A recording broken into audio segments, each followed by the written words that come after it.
Yemo bibia kwa ba de smart Ghana update so we a news update fufro kra ne de ba beso mu. Abusua Agyapadeɛ book no Hopeson adoye kyeremu a ɔman print no Ghana ha. Den komo a woni achemfo no adi afa book no ho no ɔde ato abonten a mepese ye bekwa akotie. Na oso wo busa se adan na Sefa kan enko omu nyina ayeye yedin is it say ewo book no mu se ombekpa kwan bia so aka oma no atom ne nti ena oma yedin na na abusua o question Sefa kan a enche bia ono no wo pushi se ya arrest no e wo dynamite nsense mi ho enso so wo kyeremu a Agyapadeɛ book yi ba ye de waka na no atom ayedin abusua na e wo book no so no wo kyeremu a ya kyerɛ AD 2020 bi e wo honom wo de eno so asekyerɛ aba abeto abonten a wo sa so kyeremu se book yi ne copy a e wo wiase a omo print ye from outside ni nyina no na eye ba ko pe e na omo print eye den e na afi e ba abonten ama obia atibi eno so odi muaye aba ni etwato wa kire na adwen e de a kire miracles aboaje a obaba gina TV so epese wo kire se ade se book na e ba abonten no eye revised one e na omo de abeba abonten a ye wo revision of the book no be for kra e na omo kire no omo de aba abonten abusua Hopeson adoye akeka na adwene e de a kire no pese wo kire se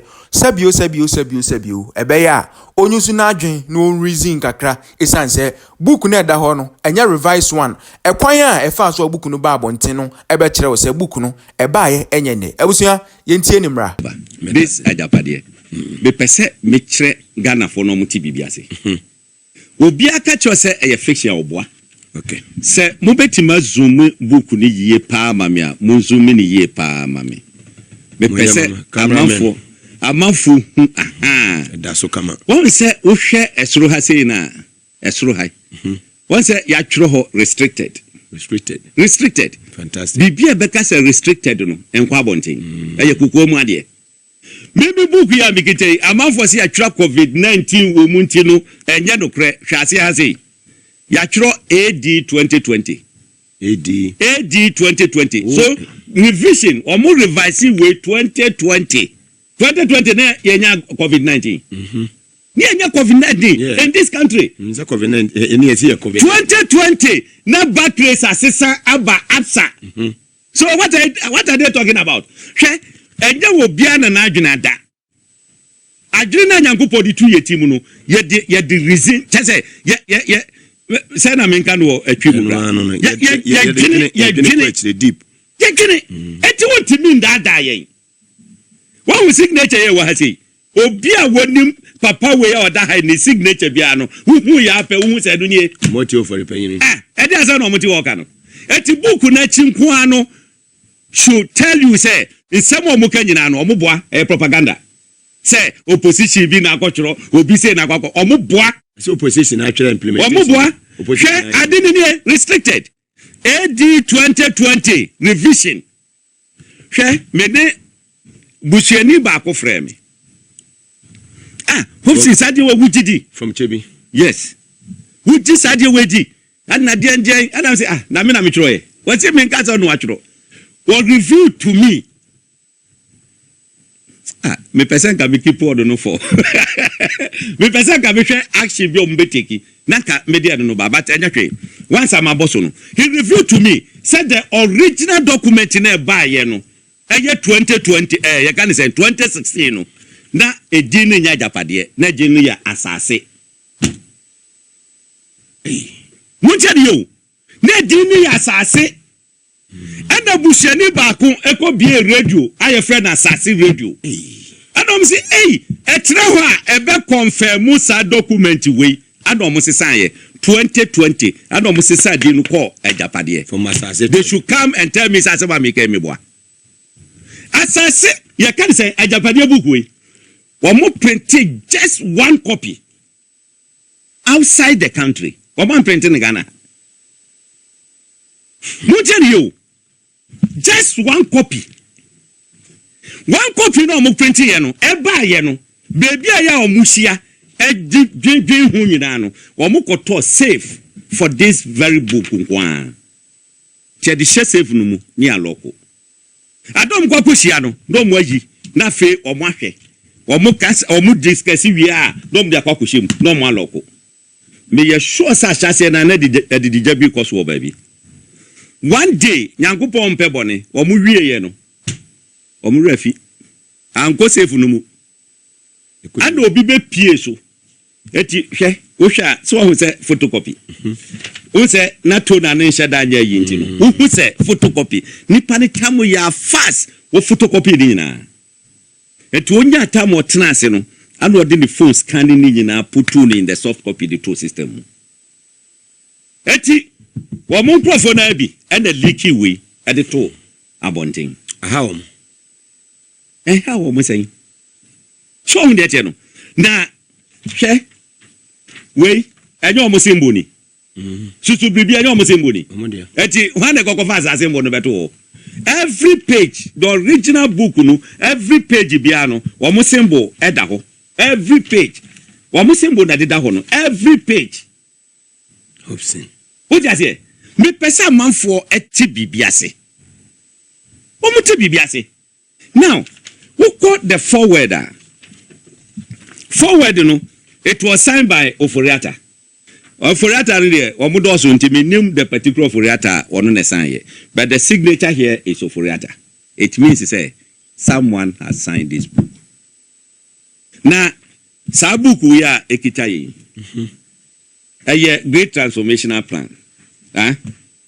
Ewo mu no apart from say politics you beka say presidential candidate and as a leader of movement for change. Obi adu hodum as author.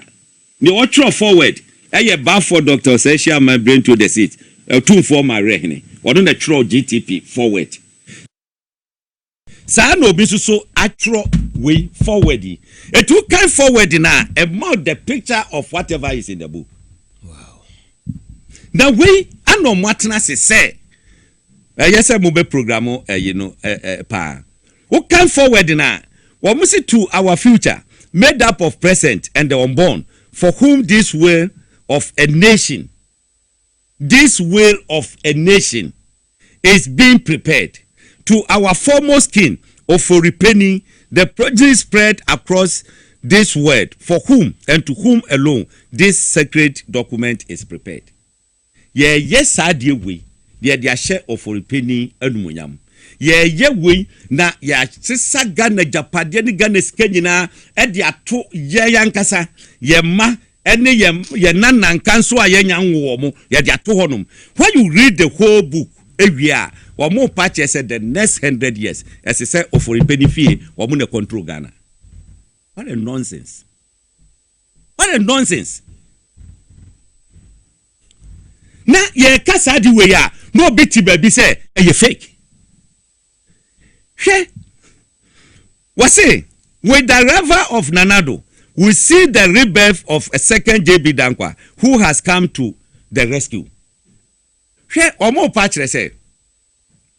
Chese JB Dankwa eshase the struggle for independence. Any ade no chese Kwame Nkrumah be fa no ho no ntino ya mano sa ye ka ne sei nidie na sese ma no no edin asese wonya no wanya eti ye we nyina na chese ya ba begina ho no wo kan book yi kwa o pa chese during the ye ka ne sei war time no obi antimi undefeated before, according to this book, Sana Moka. Agyapadeɛ. Nenso so no, yenya independence wie ye pe, omo akwa masante for so asin before.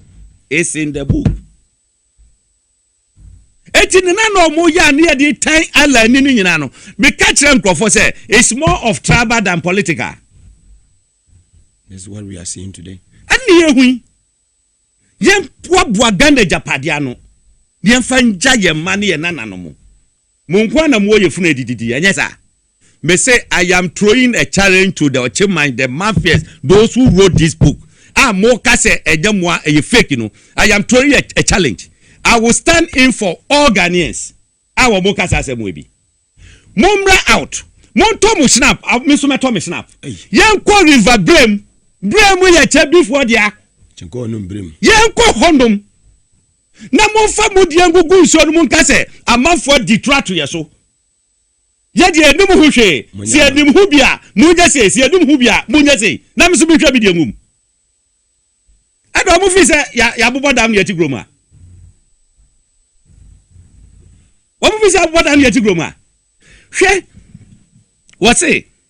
Currently, with Nana in total control of the whole entity of Ghana, we have a duty to ensure that we take over the commanding height of essential fabrics of the country, in order that even in the event that Nana leaves the scene after the mandatory 8 years, the sons and daughters of Okyehene would be firmly secured and set control both financially and economically, that we can no longer be ignored in the battle to control the destiny of Ghana. Look at this. Say President Akufo-Addo ewo hwedie as so mu make sure say bibia eye sika eye Agyapadeɛ eye gold everything in this country as so mu take over. Na omu nya sika ne Agyapadeɛ na to the stance say Okyehene ma no obi antime ignore omu biom.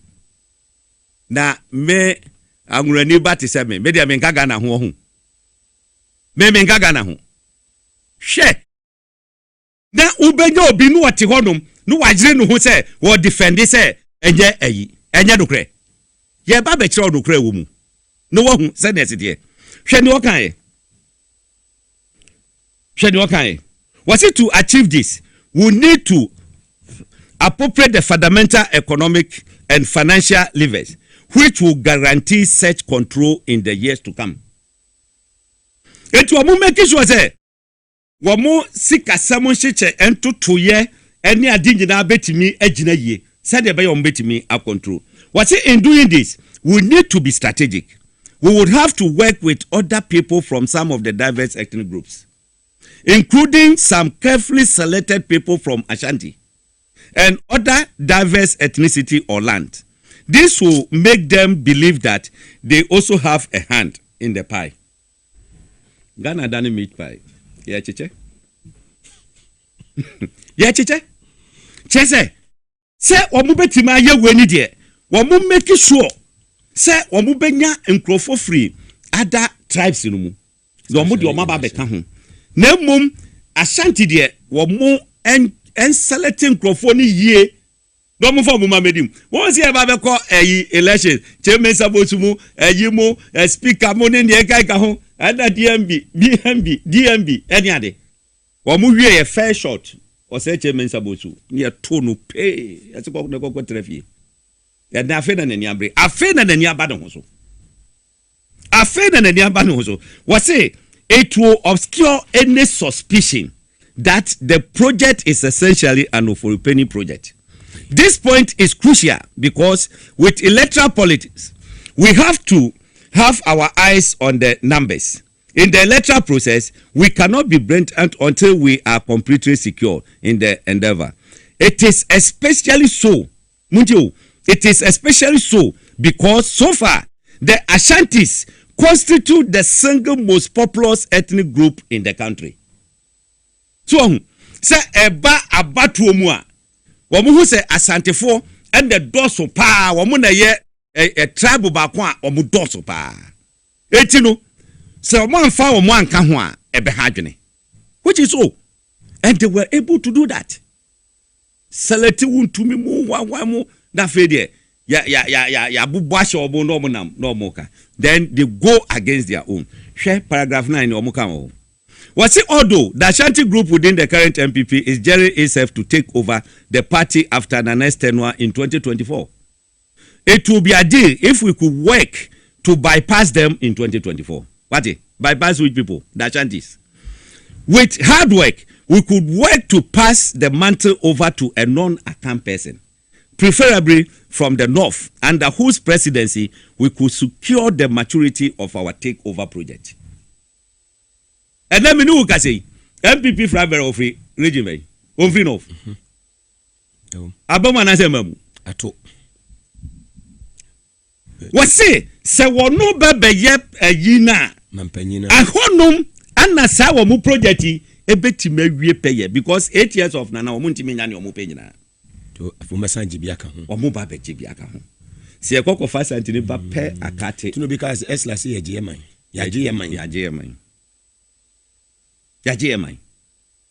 so on said yes it no was it to be specific we need to strengthen our effort to control the mineral resources as well as electricity and water institution. Electricity, Oman Farmer PDS. Baumiaka. Yadima PDS, no. Say, yes, I'm a Wubeka say, guarantee there's some de bani fictitious. Thank you. Et you fire and as Oman fa. 8 months, Omoji, Sika, man county. What are the Komubakoswa? Was it the success of this project depends on the way in which we, for the time being, control the judiciary and the press. Second to last paragraph. Control the judiciary. Control the judiciary and press. A young one was here a Paki Supreme Court. A young one was here a Paki Appeals Court. A young one was here High Court. Yeah, Paki Hodum. A young one. Enunye Adam what if ye we say sadie way a fake ish ato et ya say na okay and the press ene hwe Ghana media be say Nyankopon be bisamo asem no grada ho amunka wonim say stations bi ogra omo makwan say obebo sadie we so omo makwan na yatima limit the whole thing say and then elections are yekono just MPP NDC amunim say just adete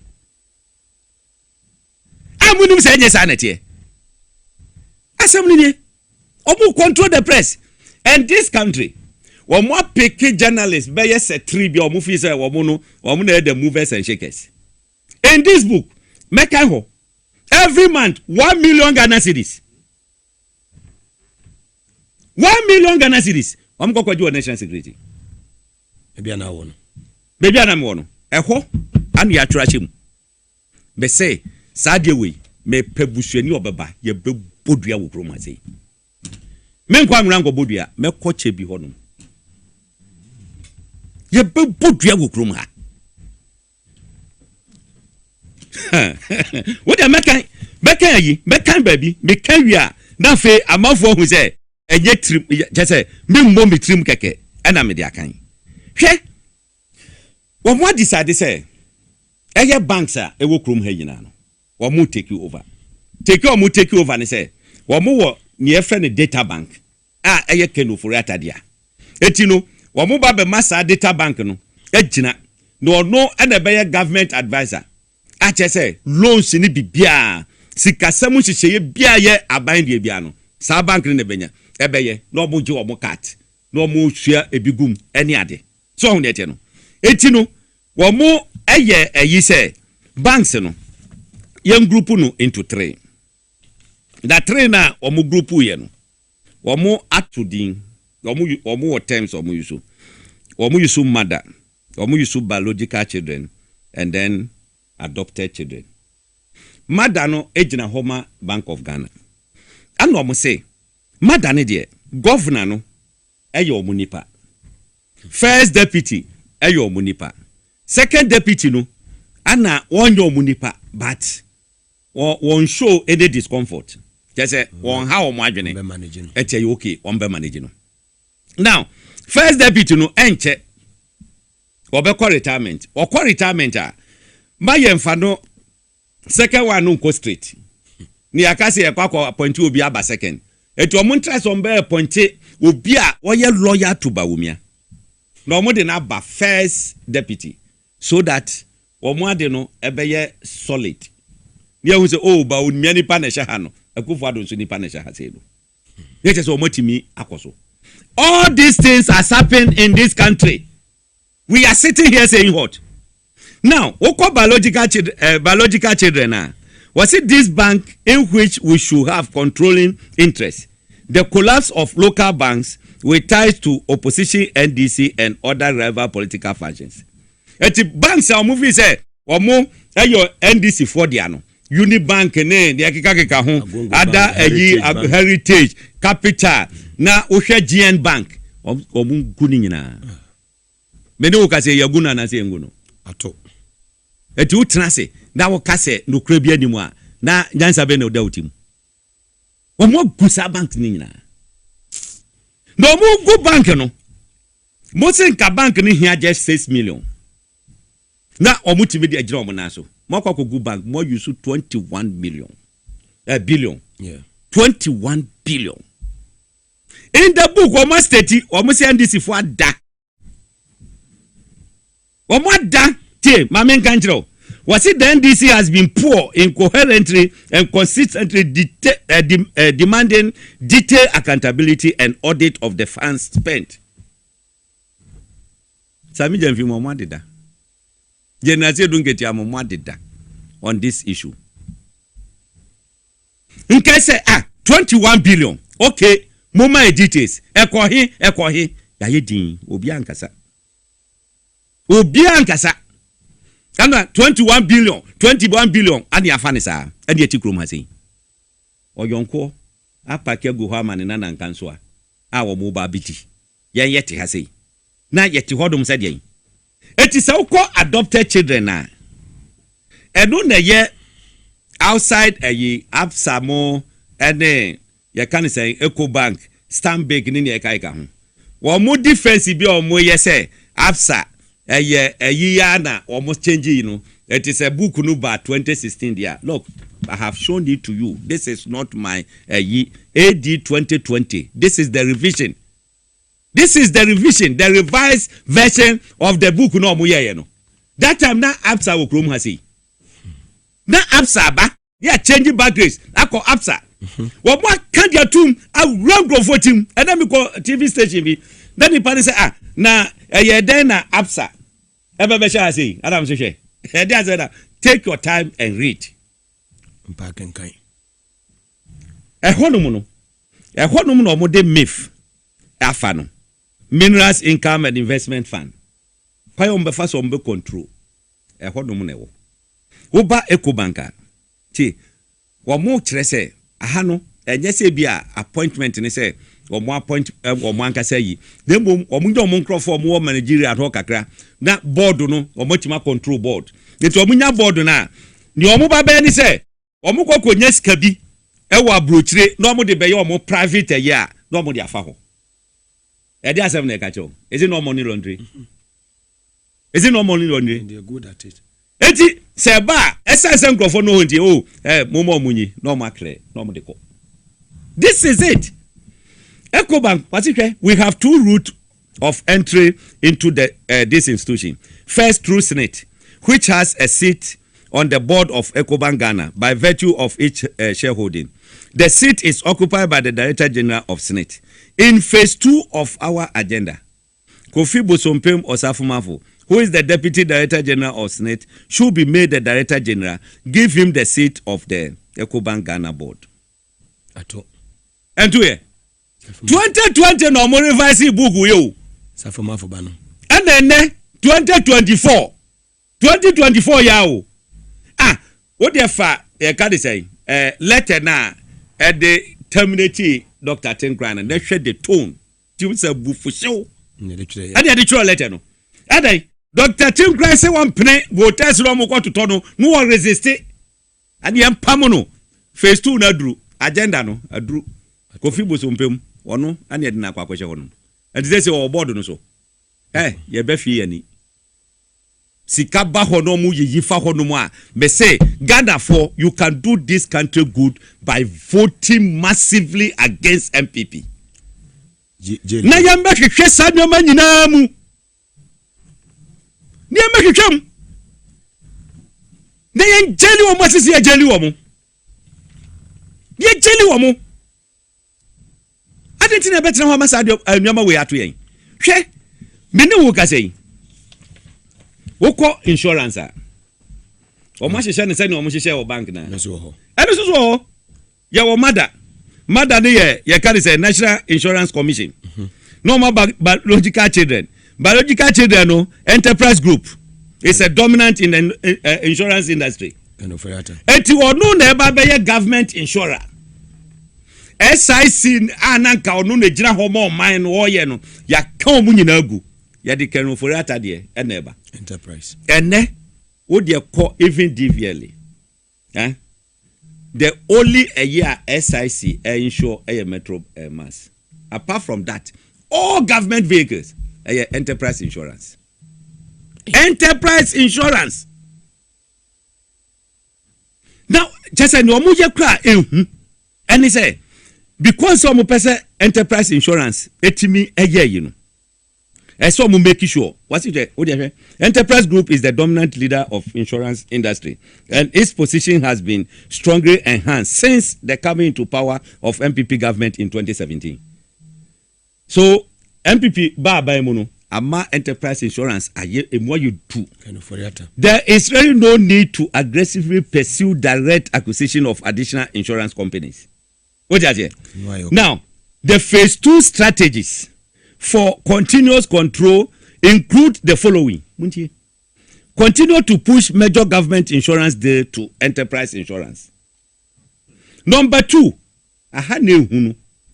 sponsor elections of candidates to executive positions of key labor unions such as NAT, NAGRAT, UTAC, TUTAC, GMA, etc.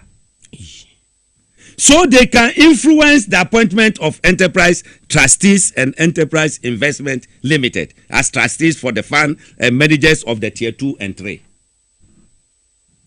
Your system, your pension system, abain achichim. Tier 1 no abain ankasa ehwese bibia beko eyi. Then tier 2 tier 3 no. I don't know unions no appointed a private eyi. That just say ono no ahweso e de amawo. It is omo ba beto aba omo fasika puduo enkohyem say we Mugabe ne penny say oye NAT chairman and I said NAT general secretary na ya ba be sponsor ya mosuka puduo no wa wene wo wene wi a just say bibia ye enterprise insurance GMA say wo wene a bibia aba GMA enterprise yes UTAG enterprise bibia enterprise ade nipa ba ko pe and the way you funa yedidi ewo krom hase aden insurance companies nyina mo bromu nyina ase na ye ka ne eti hono mo se den hwe wo power ne o enti wo beti ma ka ne wo pe bia won tena so enkonkosi awieye wo ye den ya aka 4 months wo be free power aka 4 months wo ye den wo be free power. Why should we sit down for such a thing to happen? Over there. I didn't say now, okay. Me so bo mu go no mu ye mfo. Mamika asamuncho 2016. Ya hu say ya win ya medium rika me say me kwa kwasha waba. E hwadam hu say Samuel kwa ye press conference. So ye tiesi krom ye premo mu delay resource no. Fast and I'm done me hu. Ne wakasa wa ha. Bibe do asalam down. Na nipa kakra wo ehonum. Ana me koso am say momienko. Oh, you know, obesa me say obesa don't catch momienko. Be say me ye wantimensi from that. Samuel ku youth leader wantimensi from. John Bodu was there as the say national organizer and then acting general. Momienko mu nyina jo. Ana me ko J microphone. Me say hey, we are going. Momia nyina nsi kwano so. Ana me see chobo let's go. And you start here. You call you and you fast ro you do ni ma run about ho na man fo bi bo mo dwane ye ta me do odo rice no me twa mani afa me hu line end when I will leading ni pa na begu mu say twan sa afa you do sake samia fre president want to talk to you and another so wasre me for mu nyina amrafie ho because they are go electoral commission me so mu nyina mo ye ma no mo go ho no 2024 ne ma besesa wo mu ye ma na go ho no say ya to aba Ghana for say bia ya to ama lanchemante the president elect na kuva do say they won hand over na wo kwai what am waso wo dia ni say January 7th wa bo suit no pe be wa ba parliament ave trans na wa hia wo pe gra wuma na ya hand over wo betima ka say won hand over e wo kromase anu kra de oboa eyago anomudie enti sanwe ma we nyina ekoso hwe ma menka bibi wo eyansa obekọ ebia break awako under mining oil and gas ti asem omoka we say our mining as well as oil and gas strategies constitute a major plank of a blueprint for controlling the extraction of natural resources, which God has generously bestowed on Ghana, particularly the Achem land. Tio Waka was saying, growing environmental factors are rendering risky our use of illegal small-scale mining, Galamsey, as a source of funding our political objectives. There is therefore the need to roll out a more rigorous legal means of controlling significant stake in the legal gold value chain. Was it to this end, a cursory look at approved concession should be looked at, as Agyapadeɛ is to lead the process to take over these concessions detailed below and consolidate them into the extended Agyapa LLC incorporated in Jersey. Agyapa. Muravi Agyapa LLC. Echo Parliament.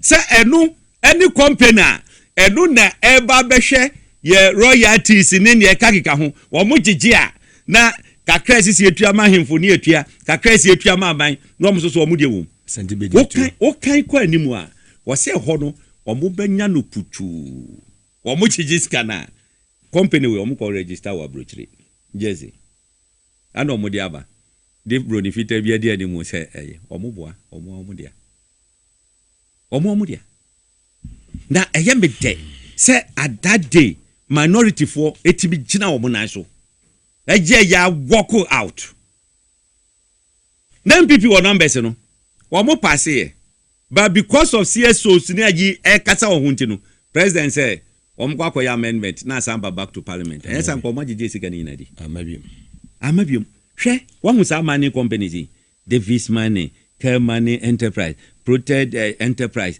Soft Hands Enterprise. So money companies ngwao. Galamsey companies.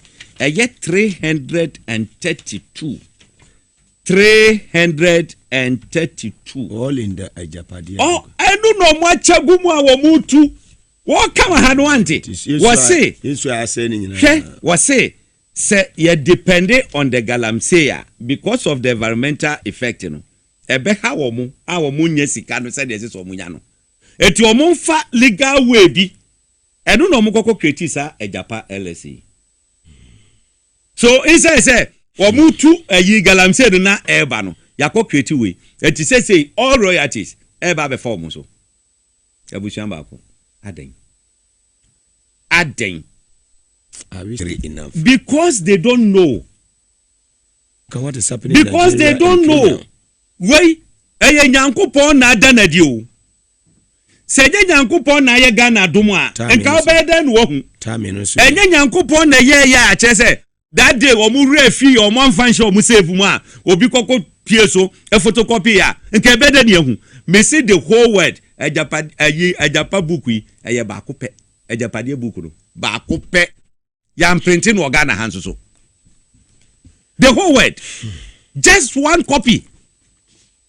Eti kabeden wo hu few family few ya mo nam kora ye hu mi few enye nyankopon na ya Adom e ba power nka bebregura wu what you say because they knew how it was hard for some of them to buy even medicine eso omunie hwe what say the technical team of this document, led by DM Oforiata, should further evaluate the following details in order to choose the appropriate site. Galamsey site in any. And the market green, a whole cohort go to Gumsa. Etino, or more enye evaluation. Or munya evaluation, not omunyi papano, not for munchichema or companies. Hey, and then the who said, Kokubuahin or a prophet. NDC Kokubuahin. Tama MPP abayika so mo omo stop Galamsey no wuti asem ogan wanti wo hu kan say wo se tro wo mo pam wo mo ho no mo achicha ma mo hu sabuku we ya mama hu se asem akokubu ahe kan ye no say ye dokre menene ti ayisu say ado kan ye that day menene wo ho no a concession wo anya bi me ye da konya bi me ya da gonya bi and you see edidija I me say na nyankopon nim say emre bi beba sei Obi saw me so de me ko ba bi ni nkotwa concession ma me. Monsieur ye beko da be de ye beko kira ye beko sei banko. Na we ya ba esese ekoko ye sei ma meko ye beko. Sanka me de eche kwaji bia nka menya hoɔden we. E de akasa. Matena ban mu 7 years. Aban mu 7 years. Galam say ayi ye ka de say quarter pro to grab anya bi. Efi ne ho. Ebi ho. Me say na nyankopo ni mu say a time is coming. Hopeson is going to Makufo Adono. Yabo party di wo mu. Yes say ahyase na waka. Was say eye obi enti na omo ye. Was say to our foremost king of Foripeni, the progeny spread across the world, for whom and to whom alone. What kind of book na analyze it? Analyze it. Was it for whom and to whom alone this sacred document is prepared? Wabon bibidi o. Mayenko. I hope say why me ye. When you say me kotra Germany. Nanka me tena ho. Me say every day Gabi friend na you gian him friend. Na na say o bada ben afi na me tete. Na me jaya na mbai. That time me late wife aye bibia ye ko chese ye ko ye people say dey me say dey me ko politics me nye. Adam jaya na betra kroma. But ni nyina no. Awa Japan Bie was on it. Was we score as low to 70% for her execution of agenda to close down pro-NDC radio and television station. While we praise her for closing the media entities such as Radio SYZ, Capital Radio, Muntie FM, and many more, she scored some low marks in the implementation of the strategy. We expected her to leave Radio Gold from the list as obvious tactical reasons. She could have waived their debt like she has done for our friendly stations such as Ash FM in Kumasi. She could have been fired for the avoidable backlash in strategy, but for her long-standing role as Nane's protege. Our boys in quotation marks, to threaten Nancy Azuri Awuni. Whilst his publication in the past inured to our political benefit, he has overstretched himself in his attempt to assume an air of neutrality. He was influential to our historic victory, but his constant attack on government culminating into a militia documentary was most unfortunate. Kasediano. Or patch say Manasi, the way our boy bind by Quanchi, a year, you know, MPP, a momo, boy by Echino, and you too much. And to amu you sue or more boys. I did threaten. A by one as I'm. Oh, Manasi and your name go South Africa. Why not? One more interview, no, I say, you're threatening life into a general, a bay who will be a can Media Foundation for West Africa, money about here. So where you see. Now we can say how anyway a faker. Na a serious. 77. She Sadia way you see. Young funny say president is NDC for natural. And young fan say John Mahama natural. Young funny say John Mahama Troy. Name a woman. Anna MPP government. Nyame woman na we implementing one by one. Sorry for Kojanusuna. Nipot na cities. Since the national security budget does not go through a normal scrutiny, this group has been assured of an enhancement of their regular emolument in our next government on condition that they work hard for our anticipated victory in December. Sefa Kayi, Obi, Paul Adom. Na say document e ba ya che. Say eyo mama say Sefa Kayi ka say police for inviting me, or police for inviting me. He said it. Yeah. And they invited you. Yes. I'm not surprised. Eti, ya piatu me say na ya, obeye. Paula do much emre jati one task. No de ye Captain Smart photo to one ne kasa si say or multi face to face at the as a sebi obi as obi ede no so on no said you ma we nyina kwaso yes say national security one reason 1 million 1 million emma is can 10 billion bosumi bia 2.5 esi dan bosumi bia de du ba bi no na e delay etiese ka ketu abinka na kufado e fire o boss aye kandapa. This is what the book is saying. Now I am saying say once this book is in the public domain, we are going to discuss it, we'll analyze it. Those journalists, why are they quiet? Sefa and Co, why are they quiet? Why are they quiet? And yeah, Bakubi order is appointed point in Ubiko can say one or baby I da. That's right. Very quiet. And this is it. Now, for them to make sure say almost osidinu as say omutimi control the media. Woko other side was say omutimi control the judiciary.